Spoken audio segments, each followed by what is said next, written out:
Welcome, everyone, to the PFF Fantasy Podcast. I'm your host, Jon Macri, fantasy analyst here at PFF, and I am once again joined by PFF's lead fantasy analyst, the great Nathan Jahnke. Nate, how you doing? I'm doing well. I think natural with podcasts, we start having a conversation while we're getting things set up, and we're like, no, we need to stop this conversation and have it once we get on the air. And in this case, we were starting to talk about how this was a weird week for the NFL and fantasy football in general. I feel like my fantasy teams, my undefeated teams, all took losses, but all of my other teams ended up taking wins because there were players that haven't been doing well that did do well this week and vice versa. So definitely an interesting week for the NFL. So plenty for us to talk about today. Yeah, it really did. It felt like a really weird week, and sometimes I feel that way, and it might just be me, but I felt like, yeah, like you said, my how my fantasy teams were affected kind of in a similar way, and I don't know, we got some big injuries to monitor with Anthony Richardson, Justin Jefferson's hamstring, maybe Travis Kelce, Daniel Jones. But then we got like the hat tricks from George Kittle and DJ Moore and Jamar Chase as well, which was cool to see. Zach Moss and Tajay Spears trying to make us forget about Jonathan Taylor and Derrick Henry. There's a whole bunch of stuff, but we'll get into it. Again, we're not necessarily going game by game for this.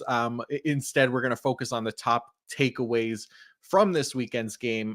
Nate has all the takeaways from every single game up on pff.com. If there is something that you wanted to hear us cover today, but for whatever reason we don't, you can head on over to pff.com to check out all of Nate's takeaways from this past week's games. So you should be able to find it there. But yeah, before we get into it, let's give a quick shout out to our presenting sponsor, Fabric by Gerber Life.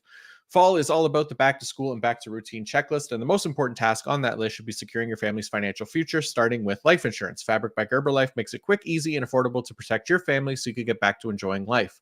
Fabric was designed by parents for parents to help you get a high-quality, surprisingly affordable term life insurance policy in less than 10 minutes. Fabric has flexible policies that fit your family and your budget with quality policies like $1 million in coverage for less than $1 a day. Get your personalized quote in just minutes and then apply when it's convenient for you. It's all online and on your schedule. You can go from start to covered in less than 10 minutes with no health exam required. Join the thousands of parents who trust Fabric to protect their family. Apply today in just minutes at meetfabric.com/fantasy. That's meetfabric.com/fantasy. meetfabric.com/fantasy. Policies issued by Western Southern Life Assurance Company, not available in certain states. Prices subject to underwriting and health questions.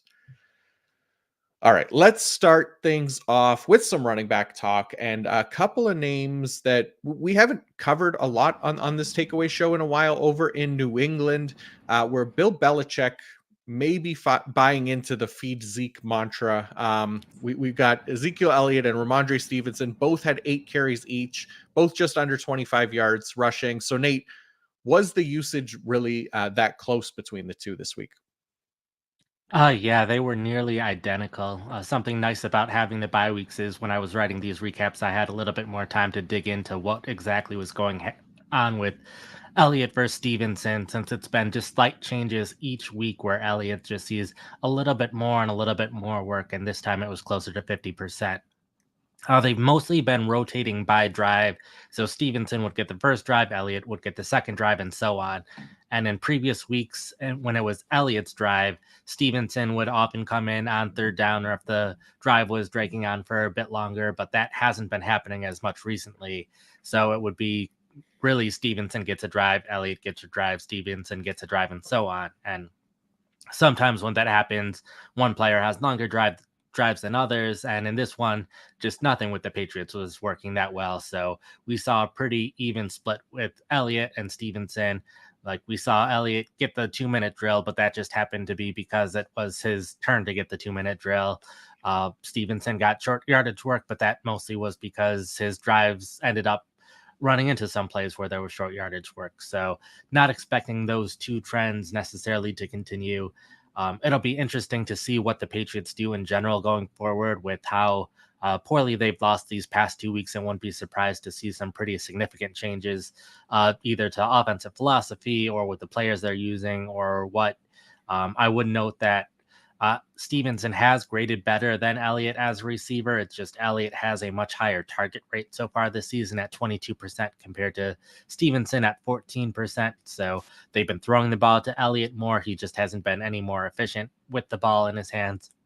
Stevenson has 4 receiving first downs compared to 0 by Elliott. So I'm a little surprised that Elliott is getting more receiving work, even though Stevenson still isn't doing nearly as well as he was last year as a receiver.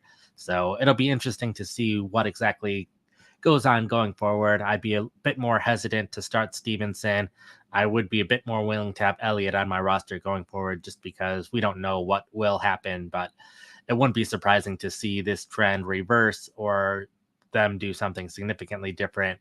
It's just whatever the Patriots are thinking, but the Patriots offense has to play better in general for us to be able to trust either of them again going forward. Yeah, the last 2 weeks have not been kind to the New England offense or defense. Really, I think they've been outscored 72-3 or something like that over 2 games. It's been pretty Mhm. bad. But I think Bill Belichick even said they're going to start from scratch or something along those lines going forward. So, like you said, I wouldn't be surprised if there's a kind of a complete retool here of how this offense is going to operate going forward. But something to monitor there because yeah, Ramondre Stevenson just has not played up to the I guess the ADP, right? He was basically a top 10 running back almost coming into the year. So something to kind of keep in mind going forward there.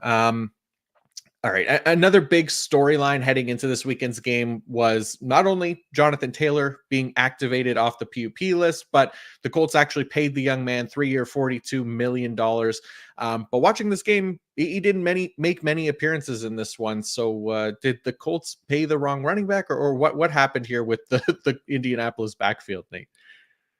Yeah, they said that they were going to ease him in, and we still thought with Taylor having this much rest, he was a full participant in practice all week, so it sounded like he was good to go, and at least maybe see half of the offensive snaps. But Zach Moss played the majority of the first quarter. Taylor only had 1 snap in the first quarter.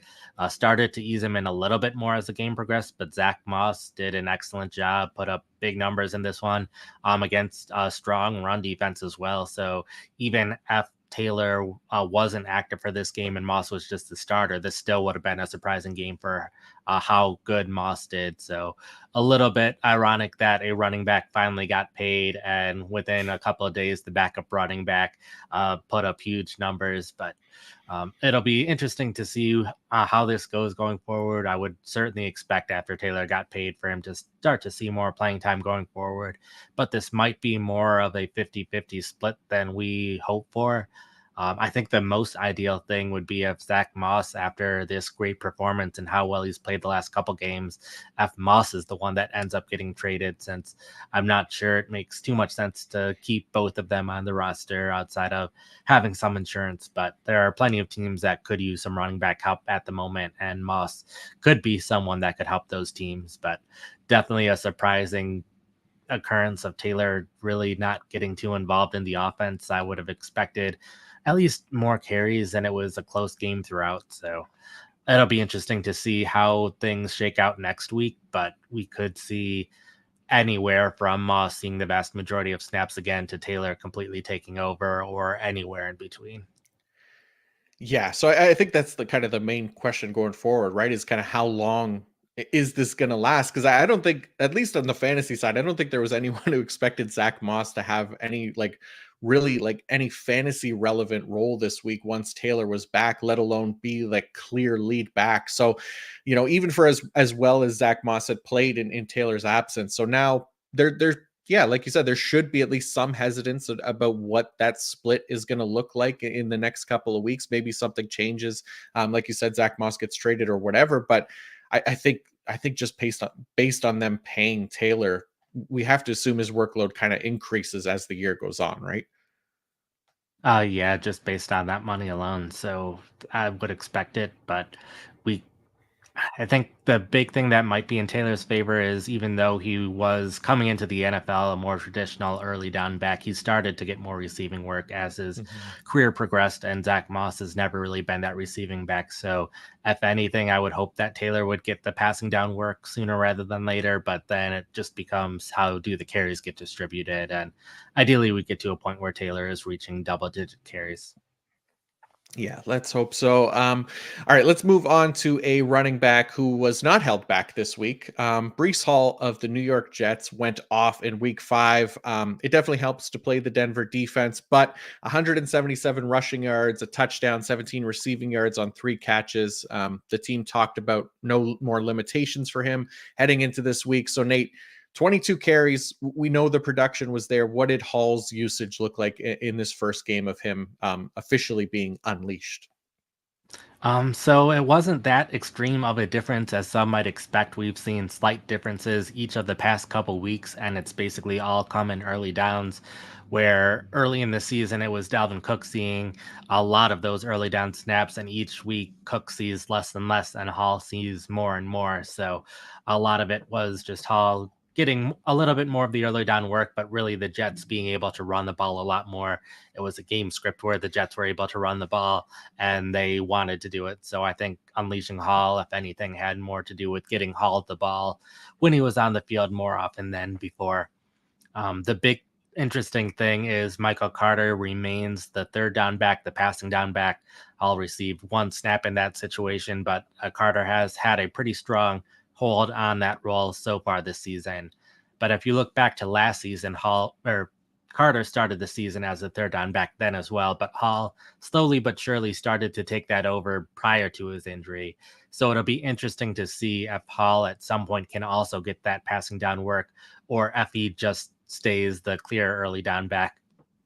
If he stays the early down back, then he should still be a fantasy starter more weeks than not. But if he is able to take that passing down role, then he should be able to be even more consistent from week in and week out and also have a higher ceiling. So he would go from being someone who is worth where he was picked at as ADP to someone who would exceed expectations significantly. So I think that's probably the biggest thing that I'll keep an eye on going forward. But I think we can expect Hall to see significant touches going forward, assuming that the Jets are able to stay somewhat close in those games. Yeah, let's hope so because we know Brees Hall could potentially have that RB1 potential, especially if he starts to get that receiving down work that he's kind of missed out on here early in the season. But definitely something that I think could increase going forward, just given his talent and his ability. So uh, let's talk about another running back situation here. This has been kind of an interesting one to monitor because we've seen in Carolina, the young Canadian Chuba Hubbard be more efficient with his touches than Miles Sanders. We even saw him outsnap Miles Sanders last week. So Nate, did that continue this week in the Carolina backfield? Yeah, it continued for one more week at least. This was very interesting how the two running backs were used. It was almost the opposite of what you would expect. I had to go back and look at my code that creates these graphics for me just to make sure it was working right, since usually I can look at these graphics and see not have to look at the key and know which running backs are which colors without looking. But this was the opposite of what I expected. We saw Hubbard get the majority of the goal line work and Sanders get the majority of the third down work, which is kind of the opposite role of what we were seeing before. We saw Hubbard as the passing down back, we saw Sanders as the early down back, and really they split the early down role for a second straight week. So I started looking more at the numbers, and it was looking like this made sense based on how the players have played so far this season. Hubbard has been significantly more effective as a rusher so far this season. He has a first down or touchdown on 37% of his carries compared to 14% for Sanders. And Sanders has better yards per route run, better receiving grade. Um, Similarly, if you look at avoided tackles, Hubbard has been better at avoiding tackles in the run game. Sanders has been better at avoiding tackles in the passing game. So this is something that we might continue to see going forward. We could see Hubbard be the lead running back that we thought Sanders would be. We could see Sanders be the receiving back that we thought Hubbard would be, in which case Hubbard should be picked up off the waiver wire. It is worth noting that Sanders has been dealing with a groin injury, so that certainly could be impacting his play, and Sanders could get back to being the clear lead back when he's more healthy. But it'll just be interesting to see how this backfield continues to evolve. But at least for the time being, I would at least like to have Hubbard on my roster in case he starts seeing a majority of early down work rather than them splitting the early down work 50-50. Yeah, I'm with you. I mean, even just looking at like the goal line usage, the short yardage usage there for Hubbard, I think there's potential there for him to maybe even get in a couple scores. I know, 9 carries, 35 yards, just 2 targets for a catch. It doesn't seem like much, but it was still more than Sanders. And like you said, that usage benefiting Chuba Hubbard as well. So something to kind of keep in mind there as we head to the waiver wires in the next couple of days or so. But that is at least promising for Hubbard, and we'll see if it continues in the weeks ahead. But all right, Yeah, one and I would hope more. to see Oh yeah, go ahead. I was gonna say would hope to see the Panthers offense start to play better in general as Yeah. well. Just it's a young offense with a lot of new pieces playing together. It's not surprising to me whatsoever that they are struggling so far this year, since you're gonna have growing pains when you have a bunch of players who have never played together, trying to make the offense work. So I would expect the Panthers offense to start clicking at some point this season, in which case both running backs would start performing better. Yeah, for sure. And the Lions defense, like to their credit, one of the better defenses in the NFL as well. So limiting, the offense there for Carolina wasn't a huge surprise, especially seeing the amount of pressure that that the Panthers offensive line and Bryce Young have dealt with this year. But even in the run game, the Lions have been one of the better run defending teams in the league. So there could be potentially better days ahead as far as offensive production goes. All right, let's go. Let's do another running back takeaway here. Last one. We'll head to Kansas City, where Isaiah Pacheco, who was the RB6 in week 4 in PPR, he put up another strong finish here in week 5. So, Nate, what has Isaiah Pacheco's role looked like in recent weeks to kind of give him this great output here in Kansas City? Yeah, this was something where last week it was seemed like a 1 week blip. He's seen his playing time increase or decrease plenty of times throughout the last calendar year or so. So it wasn't too alarming for me that he had a really good week. I thought he might go back down a little bit this week, but we actually saw his playing time remain fairly similar. Kansas City has been a backfield where they really have one primary early down back and then a backup early down back who sees significant playing time. And then Jerick McKinnon's been the passing down back and often the goal line back as well. So what we've seen is Pacheco taking a larger majority of that early down work instead of it being a 2/3, 1/3 split. It's starting to be more of Pacheco seeing close to 70-80% of those snaps in those situations. So that's where a lot of his playing time increase has occurred. The one exciting thing this past week is they also used him at the goal line, gave him a goal line carry, which led to a touchdown, which is huge.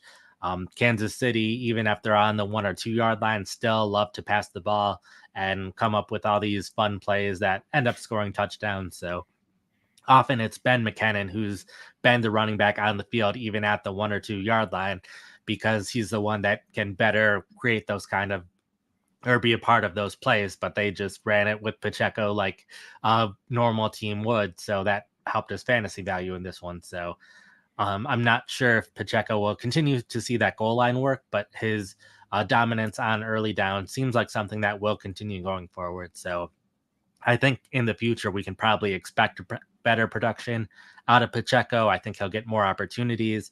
And if this goal line stuff work sticks, then that'll be huge for his fantasy production. But definitely feel more comfortable having him in my starting lineup week in and week out going forward. Yeah, definitely, especially the goal line work in this offense. We know that Kansas City is going to be there often and maybe be on the receiving end of one of those Mahomes shovel passes or something like that, kind of going forward, which helps his touchdown potential. So nice stuff to see there for Pacheco. That's going to do it for the running backs. We'll move on to the wide receivers here. But before we do, I do want to give a quick shout out to our friends over at DraftKings. Football is back in full swing with another week of epic games, and who's got you covered on the action for every single one of them? DraftKings Sportsbook, an official sports betting partner of the NFL. New customers can bet $5 on football and get $200 instantly in bonus bets. Get in on the NFL action with DraftKings Sportsbook. Download the app now and use code PFF to sign up. New customers can bet just $5 and take home $200 instantly in bonus bets only on DraftKings Sportsbook with code PFF. The crown is yours. Gambling problem, call 1-800-GAMBLER. Visit www.1800gambler.net. In New York, call 877-8-HOPE-NY or text HOPE-NY. In Connecticut, help is available for problem gambling. Call 888-789-7777 or visit ccpg.org. Please play responsibly on behalf of Boot Hill Casino and Resort. 21 plus, age varies by jurisdiction. Void in Ontario. See dkng.co/football for eligibility, terms, and responsible gaming resources. Bonus bets expire 7 days after issuance. Eligibility and deposit restrictions apply. All right, let's move on to the wide receivers now, where we have a couple of season debuts to talk about. None bigger than in Los Angeles, where it was the return of Cooper Kupp, who went back to being the apple of Matthew Stafford's eye, leading the team in targets with 12, posts 118 yards. But Nate, there looked to be enough targets to go around here for Kupp and Puka Nacua to coexist in this offense. Was that true? Yes, it was in this game. First off, we saw Cup return to his usual role. He was only off the field for, I think, 3 offensive plays. So definitely was not restricted in this game. So very good to see out of him. The big thing I was concerned about is how they would use their other wide receivers, since other times we would see a rotation at times between 2 or 3 different wide receivers for the other 2 wide receiver spots. So was a little worried that Van Jefferson would cut into the playing time of Tutu Atwell and potentially even Puka Nacua a little bit, but we did not see that in this one. Van Jefferson just went to being a clear backup, where Puka Nacua and Tutu Atwell also saw the playing time that they were used to seeing. Puka Nacua also put up a big game in the passing game. Tutu Atwell didn't see as many targets, but he did score a touchdown. So all 3 wide receivers saw at least 8 PPR points. So definitely good to see. Basically, no one else got involved in the passing game. So this is something that we could see a bit going forward. But if you look back at Sean McVay's offenses, Mike Clay, former PFF lead fantasy analyst who's now at ESPN, was making this point on ESPN's fantasy show before the game. But the Rams have pretty consistently had at least 2 and even sometimes 3 wide receivers who were viable fantasy starters. In the past, it used to be Robert Woods a bit.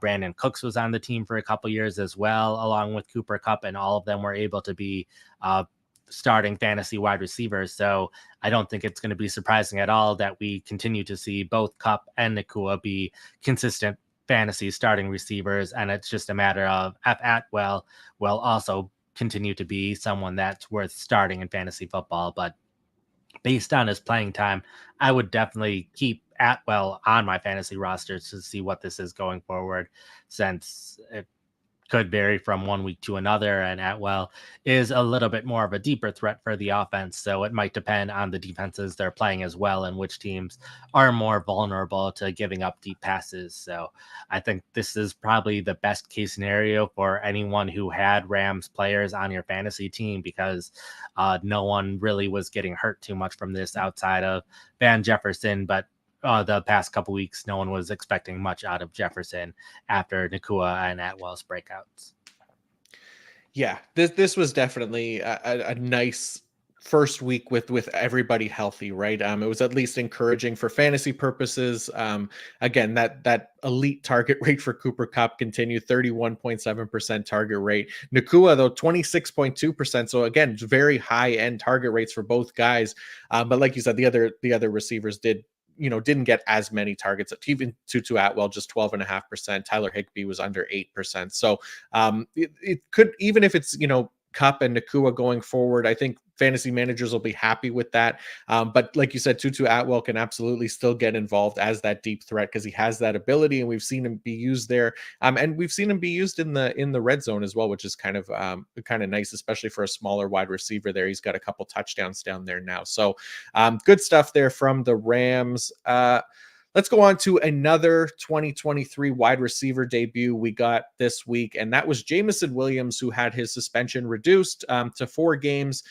The Lions were without Amon-Ra St. Brown in this game. So, Nate, how involved was the Lions' 2022 12th overall pick? I think he saw a promising amount of playing time. They were saying before the game, maybe restrict him to around 20 snaps, and he ended up playing more than that. It was interesting this week in general. We saw a number of teams use different wide receivers in 11 personnel compared to 12 personnel. The Patriots have been doing that most of the season, but we saw the Bengals do this as well with T. Higgins out And then the Lions did this as well without Amon-Ra St. Brown and Josh Reynolds. He played, but he was on the injury report all week, so not 100%. So they used Reynolds, Cleve Raymond, and Marvin Jones in 11 personnel most of the time. Williams only saw a couple snaps in 11 personnel, but Williams was almost always on the field in 12 personnel. It was Antoine Green, sometimes Jones playing across from him in 12 personnel, but Williams saw 20 of 26 possible snaps in that personnel grouping. Only saw 2 passes in his debut, so not a ton of receptions, but it did was double his career receptions to this point, and his playing time was also roughly double what it was in any single game last season with the Lions. So considering they said he was going to be on a snap count, and considering he never saw all that much playing time last season, seeing this much playing time was, I think, promising in his debut, even though there have been the injuries. So I think it'll be at least interesting to see going forward what his role is. I don't think Amon-Ra St. Brown returning will impact it all that much. Josh Reynolds getting back to 100% might, because they might prefer St. Brown and Reynolds in 12 personnel going forward. But it'll be interesting to see if Williams starts playing more in 11 personnel. But I'm at least more interested to see him going forward, since I think the trajectory that he was on, based on how he was used in the preseason and his injury after the preseason and his suspension and all of last year, I wasn't expecting quite this much work out of him in his first game back. Okay, so yeah, that kind of answers my question too, because looking at the usage and looking at the game and considering St. Brown and Josh Reynolds weren't, well, Reynolds was in the game but not fully healthy, but they also handled the Panthers relatively easily, who are, an 0-5 team now. I'm concerned, that we could potentially see maybe that usage even decrease next week, assuming Amon-Ra St. Brown is back and maybe Josh Reynolds healthier. But like you said, there's also the chance that he does get a little bit more involved as the weeks go on here too. We just based on what we saw from him last year, right? In the Lions kind of, hesitance to unleash him in a full-time role. It was kind of my concern going forward, but I'll be very interested in this one in the weeks ahead for sure. Yeah, since like they could have easily had Cleve Raymond play more in 12 personnel in this game. They could Mhm. have had Marvin Jones, both veterans who have been in the league for a long time and certainly have experience in 12 personnel. So they at least chose to let Williams play more over some of the other wide receivers they have. So ideally, we see it be Williams and Reynolds and St. Brown and 11 personnel going forward. And in which case, Williams would see a lot more playing time. Yeah, that would be awesome. That is what we're hoping for in the weeks ahead. Let's talk about one more wide receiver here, and that is Tyreek Hill, who had another monster game, as he does: 9 targets, 8 catches, 181 yards, and a touchdown. But that's not why we're bringing him up here, Nate. What happened with Tyreek Hill in this game to make him a point of interest? So it seems like he suffered an injury at some point in the game. He was seen limping off the field late. So I tried to dig into what was going on. And when I went on Twitter to search for him, it was all about him trying to give a ball to his mom and someone else trying to get the ball and all the drama related to that. So it was a little bit hard to find information about Hill's health. But he played 15 of the first 20 snaps over the first 4 drives, 11 of the first 13 pass plays. So that's fairly consistent with his usage in past games. They do like to rotate him out a bit more, specifically in run plays, just to keep him fresh. So that was fine. That was normal. But then he didn't play at all in the 2-minute drill, with Cedric Wilson taking over as the outside receiver in his place. So that was a little surprising, considering, if anything, you put your elite wide receivers in for 2-minute drills rather than keeping them out. So my guess is that he was dealing with something at that point of time. Then throughout the second half, he at least was playing on every drive outside of the last one where they were just running out the clock. But he only played in 10 of 22 snaps and 7 of 10 pass plays. So his playing time was a bit lower in the second half compared to the first half. So I'm guessing he was dealing with something that he was able to play through, just not at 100%. And the Dolphins did have a lead at that point, so they didn't need him as much. So we saw his playing time dip a bit lower than what we've seen in recent years with Miami. The fact that he was able to continue to play was promising. And of course, he put up those big numbers despite this. So definitely good to see out of him, putting up potentially a historic season so far this season. But it'll be worth monitoring if he shows up on the injury report, if he's limited in practice or anything like that, because if that does happen, and even if he does play, his playing time could continue to be limited. He might only play roughly 50% of snaps, which you're still putting him in fantasy starting lineups, but you might want to change your expectations a little bit this week, just depending on what reports we get out of him and what we see on the injury report this week. Good call. Yeah, hopefully he's healthy, but like you said, there was at least some concern that he might not be 100% here heading into the week. So yeah, we'll definitely be monitoring the practice reports. All right, before we move on to the tight ends, we do have one more shout out. Our next partner, which is AG1, the daily foundational nutrition supplement that supports whole body health. I personally have been drinking it every day, and I certainly need it because, look, if I'm being totally honest here, I don't necessarily have the healthiest possible diet that I stick to, and quite frankly, could definitely stand to be healthier in general. So AG1 is exactly what I was looking for, as something quick and easy that I can build into my diet where I don't have to worry about taking so many supplements and pills and all that fun stuff. I wanted a single solution that supports my entire body health, a better gut health, boost in energy, immune system support. Wanted a supplement that actually tastes great. I throw AG1 into a fruit smoothie every morning and start the day off with that. It gives me everything I need for my body, like I'm giving my body the nutrition it craves. So again, as someone who can't be alone in wanting to improve their health and has a difficult time doing so when it comes to overall diet, adding AG1 to my day has been a game changer, as I get 75 high quality ingredients that give me key daily nutrients and support energy, focus, strength, and clarity. I just mix one small scoop with my smoothie and drink it first thing each morning. Boom, done. It's as simple as that. Another added cost bonus is that it costs less than $3 a day, which is pretty good if you ask me. It's a relatively effective daily habit with high quality sourced ingredients. It's a win-win. So if a comprehensive solution is what you need from your supplement routine, then try AG1. Get a free 1-year supply of vitamin D and 5 free AG1 travel packs with your first purchase. Go to drinkag1.com/PFF. That's drinkag1.com/PFF. Okay, a couple of tight ends to cover here before we close out the show today.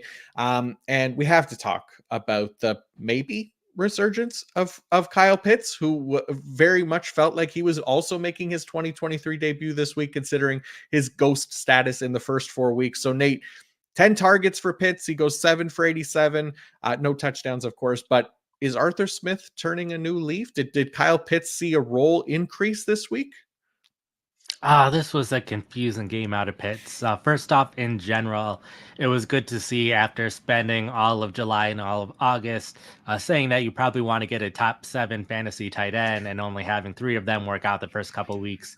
We saw George Kittle get the 3 touchdowns. We saw Dallas Goedert have one of the best games out of a tight end so far this season. Darren Waller had over 80 yards, and Kyle Pitts had over 80 yards. So a good bounce back for all of the top 7 tight ends who have not had great starts to the season. But the concerning thing with Pitt is his playing time has been decreasing pretty significantly.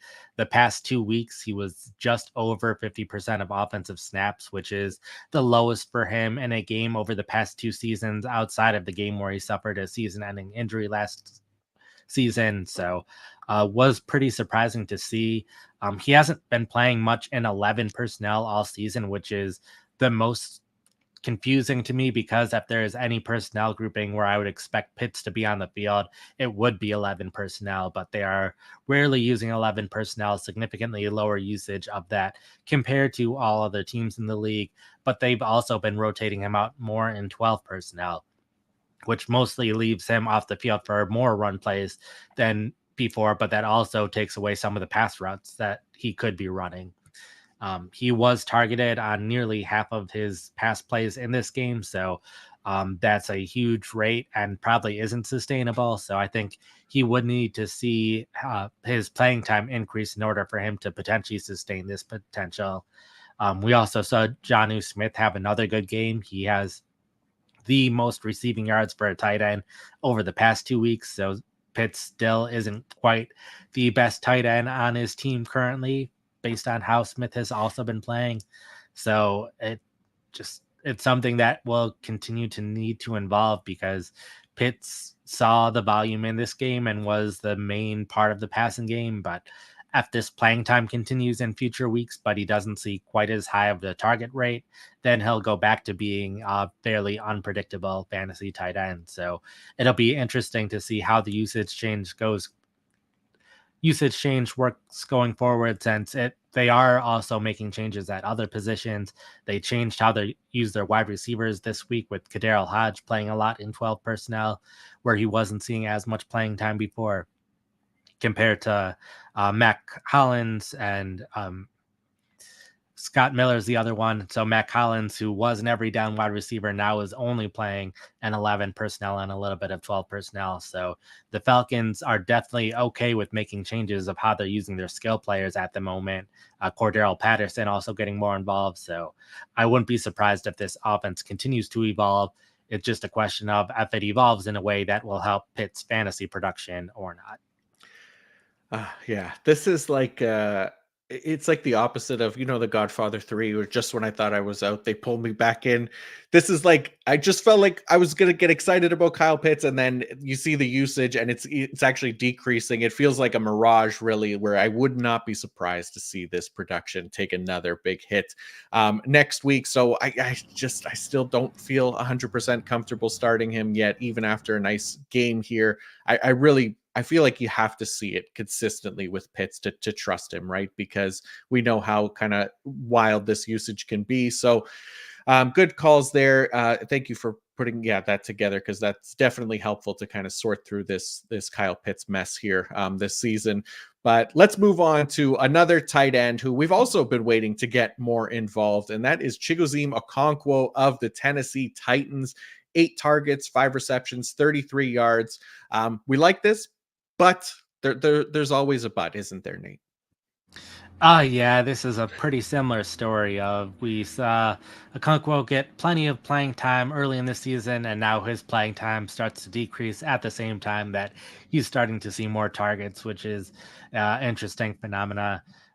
He only played in 70% of snaps in 11 personnel. The big thing is his snaps in 12 personnel dropped pretty dramatically to 46%.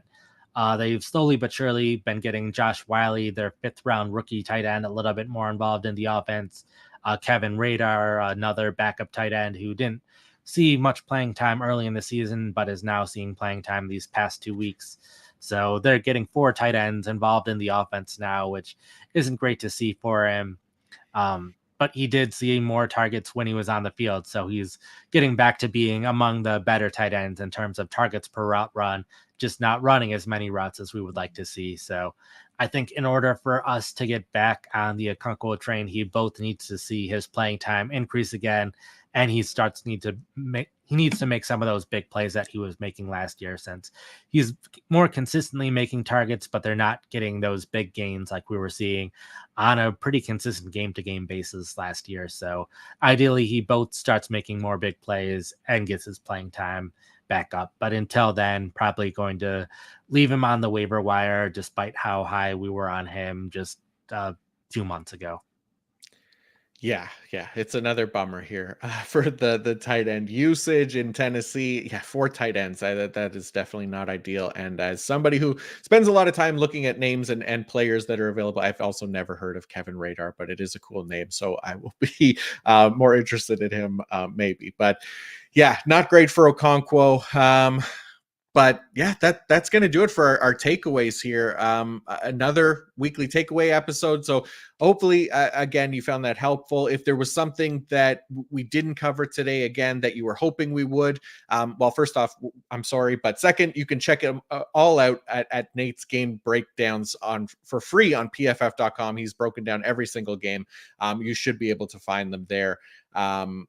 Yeah, so Nate, thank you for breaking it all down for us. I know we'll be back talking waivers tomorrow, but let the good folks know what you have up on pff.com today. Yeah, as you mentioned, had the recap for all 12 games that happened yesterday.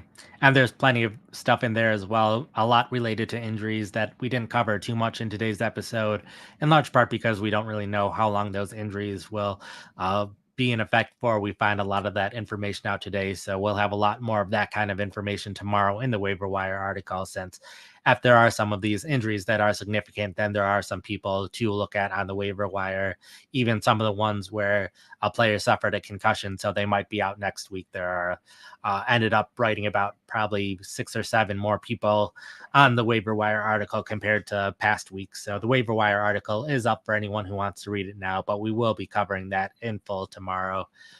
Today we'll be writing my 5 to add, 5 to drop, 5 to buy low, 5 to sell high. I would expect to see Kyle Pitts' name as one of those 20 players in that article. So we'll have that out tomorrow. Also writing the rest of season rankings, changing the rankings up there based on how everyone played and all the injuries. So that'll also be going up tomorrow.